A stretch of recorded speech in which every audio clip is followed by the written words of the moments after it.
Hi and welcome to this week's edition of Kiwi Bred, coming to you from Nick and Anne-Marie King's Brighthill Farm here in the Waikato.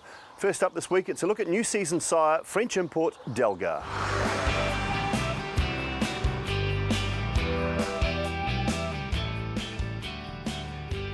Well, Nick, Dalghar being owned by Nevin Boddicker, he bought it from the Aga Khan. Can you tell us a little bit about that purchase?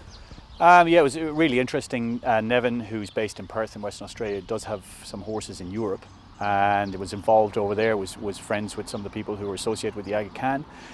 The Aga Khan, already having raced Dalghar's two half-brothers, he didn't fit into his breeding program, so he became available. And I think a little bit in the right place at the right time. Nevin was totally enthusiastic about getting his hands on him and managed to negotiate the sale and took over ownership of him. How did he end up here? Again, a longer story. Nevin had arranged for him to stand at stud in France, which he did last season, bred his first season there. Nevin's had a great association with New Zealand thoroughbreds, and I think, fortunately for all of us, like a lot of the people around the world now, they identify New Zealand as a great place to stand stallions from the point of view of the opportunity they're going to get. And as I say, being a fan of the New Zealand thoroughbred and racing them in Australia, he always felt that New Zealand would be the place to bring the horse. And it was actually through John Chalmers, a bloodstock agent in Western Australia, he contacted us to see if we were interested, and then it grew from there, and we're delighted to have him in the box behind us. Dalghar had his first season at stud in the Northern Hemisphere just recently. What were the reports? Reports were really good. He bred a buck just on 60 mares up there. The first 5 mares he bred all went in foal, which is pretty important in what we do. So that was terrific, and he settled really well in from being the racehorse to being the stallion. And of course, I mean, it's less than 12 months ago the horse was actually racing. So to have done that and quarantined well and come down here, I think he looks terrific, and he's letting down to a beautiful stallion. So has he settled in nicely here at Brighthill Farm? Settled in really well. Temperament's something that's really important to us. We've been very fortunate. All the stallions we've had have great temperaments. They leave that in their stock. I think nowadays, with the pressure on trainers to get horses up and get them moving quicker, they haven't got the amount of time they used to with horses with temperament issues. So it's something the temperament side, we've put it up higher in the ranks of our selection of stallions now, and as you can see, he's got a terrific temperament. What's appealing about him for a breeder?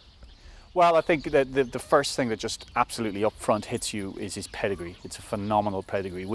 We try and focus, Simon, on stallions that are a little bit outside the square, something a little bit different, and as a smaller farm that gives us the opportunity to compete with the big guys.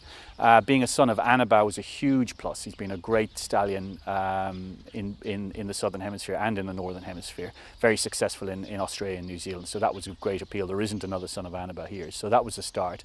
But then we look at his dam side, being out of a Milwaukee mare, who's already left 2 outstanding champion racehorses who are now at stud in Dalami and Dalakani. That pedigree was huge appeal. And then looked at his race record. He's a horse that was capable of running 1:17.4, which is a phenomenal time that very few racehorses anywhere in the world can achieve. He was really probably a complete package for us. Being French bred, how do you think he'll marry up with our New Zealand mares? Very well, very well. In fact, he's been an interesting one as we've announced him. We've had a lot of interest, and we do a lot of breeding programs for people. And the more you look at his pedigree, the better he ties up. He's got some very interesting bloodlines. Of course, he's got a lot of international bloodlines there, but the Annabelle side is really good. He's got a line of Mr. Prospector, which is huge. And then, as I say, we go with some of that mill reef that will tie in with them beautifully. There's a lot of bloodlines that work very well with him in this end of the world. Physically, what's impressive about him? He's just an imposing horse. I think, when you look at him, he comes out, he fills the eye. Got a very good, strong stallion's head about him. He's got that dominant colour, which is important in this family. Dalakani and Dalami are greys. He's a grey, and he's got a beautiful athletic walk. So physically, I think he'll suit a vast majority of New Zealand mares as well. Early interest from New Zealand breeders? Yeah, very much so. Interest is very high. We feel as though we've priced him very, very sharp at 6k, and he'll stay at that fee for his first 3 years, which is something we do in the farm. The interest level is very good. We've got mares the likes of Machiavelli Miss, who was a Thornton Group 1 mile winner. We've got the Dama Past the Post, who's a Group 1 winner, booked in, just to name a few. Country Rose. We've had a great response, so he'll breed a very good, strong book of mares this year. We know that times aren't easy in New Zealand at the moment. What sort of a book would you be happy with? How many mares? I think with the interest level he's there, he'll get between his 80 and 100 mares. As I say, his price is very, very good value. And as I said, something we've done as a farm, each stallion for the last 4 or 5 stallions that we've had, people have the confidence to know we're not going to change the fee around. They're going to stay the same for the first 3 years, and that they're very good value in their first year. And I think a horse like this that they look at that can have appeal overseas, I think particularly the Annabah side in Australia, I think they look at a horse like that value. So we can aim quite high with this horse, and I think, as I say, the 80 to the 100 should be about where we'll get with him.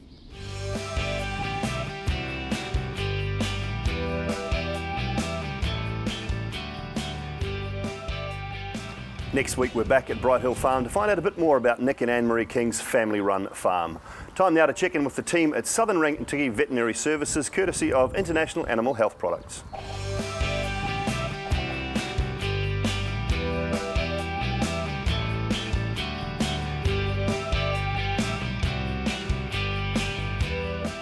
Today we're with Mandy Illston to talk about the dental health of a thoroughbred.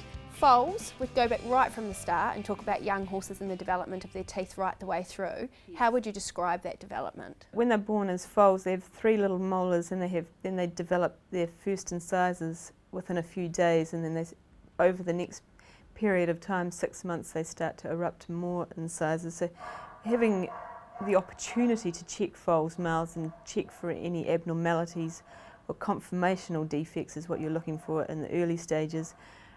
Once they get past a year old, then we're starting to look for different pathology and normal pathologies that will develop through their teeth growing and creating these sharp points and things. So early stages we're looking for conformational abnormalities as much as anything of their mouth. With the younger horses, we're ensuring that their caps are coming off in the correct order, making sure that that's all happening correctly, and their new teeth are erupting underneath in the correct fashion.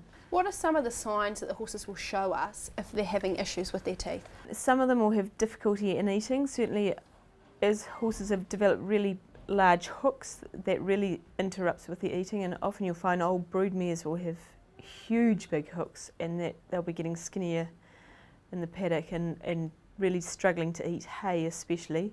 And then with young horses or any horse in work, they do have a different tolerance level. When you get the really good guys, you can open their mouths and they have horrific ulcers and they're trucking around fine and behaving well, but a really sensitive horse, the ulcers will really affect them in one of 2 ways.